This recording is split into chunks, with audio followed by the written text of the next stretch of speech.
ডাকসুর ক্রীড়া সম্পাদক ক্রীড়া বিষয় নিয়ে বললেন, আমাদের ডাকসুর জিএস আছেন। উনি বললেন যে প্রশাসন আমাদেরকে সফল হতে দিচ্ছে না। বিএনপি ক্ষমতায় আসছে 5 মাস, আপনারা ডাকসুতে জয়লাভ করছেন, কাজ করছেন, তো এর আগে তো আপনাদের ভিসি ছিল।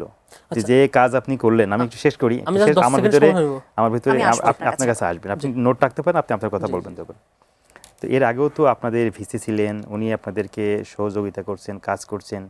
নতুন ভিসি আসছেন, কিছুদিন হলো নতুন ভিসি আসছেন, উনিও কাজ করে সহযোগিতা করবেন, কিন্তু আপনি যদি গদবাধ হয়ে বলে দেন যে না আমাদেরকে সফল করতে দেয়া হচ্ছে না বা আমাদেরকে সফল হতে দেয়া হচ্ছে না, আপনি প্রশাসন সাহায্য করছেন না, আপনি এইখান দিয়ে নির্বাচিত হয়ে আছেন, প্রশাসন আপনাকে কেন সাহায্য করবে না? অবশ্যই প্রশাসন সাহায্য করবে। আপনি লজিক্যাল গ্রাউন্ড দেখে আমাদেরকে বলেন যে কেন প্রশাসন আপনাদের সাহায্য করছে না।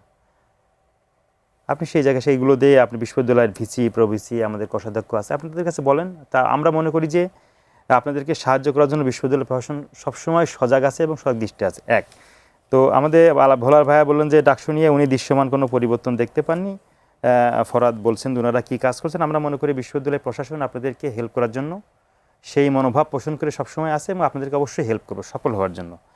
আর একজন আমাদের জুলাযোদ্ধা ভাই বলেছেন, খালেদ আহমেদ, উনি অনলাইনে বললেন যে ক্রীড়াঙ্গনে রাজনীতিকরণ, এটা আপনি আমাদেরকে বললেন।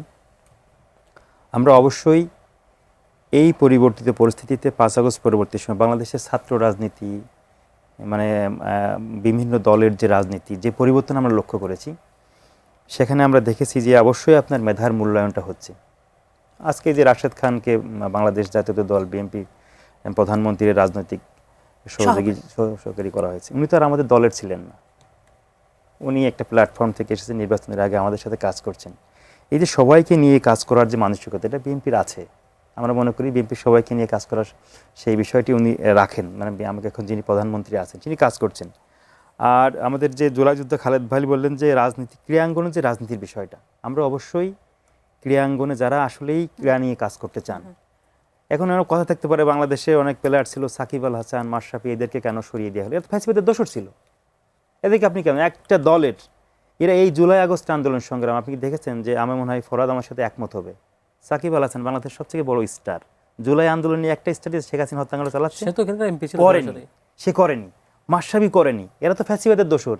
এই মেধার মূল্যায়ন আমরা চাই না। আমরা চাই যারা নিরপেক্ষভাবে ক্রীড়াঙ্গনের দক্ষতা দেখাবে, তারা তার মানসিকভাবে তারা যেখানেই থাকুক না কেন মেধার মূল্যায়নটা করতে হবে। ক্রীড়াঙ্গনকে মানে ক্রীড়ার যে বিষয়টি, সেই মেধাবীদের ফিরিয়ে নিয়ে আসার জন্য ফ্যাসিবাদের দোষর যারা ছিলেন সেটা ভিন্ন রকম প্রেক্ষাপট, কিন্তু আমরা চাই যে মেধার মূল্যায়ন হয়ে ক্রীড়াঙ্গনটা আরও উজ্জ্বল হোক, আমরা সেটা চাই। আর এখন যিনি ক্রীড়াঙ্গনের দায়িত্ব আছেন 2003 সালে সাব ফুটবলে উনি কিন্তু নেতৃত্ব দিয়েছিলেন এবং উনি বাংলাদেশের, উনি মনে হয় একমাত্র সফল ক্রীড়াবিদ যিনি একটি বাংলাদেশের সম্মাননা এনে দিয়েছিলেন।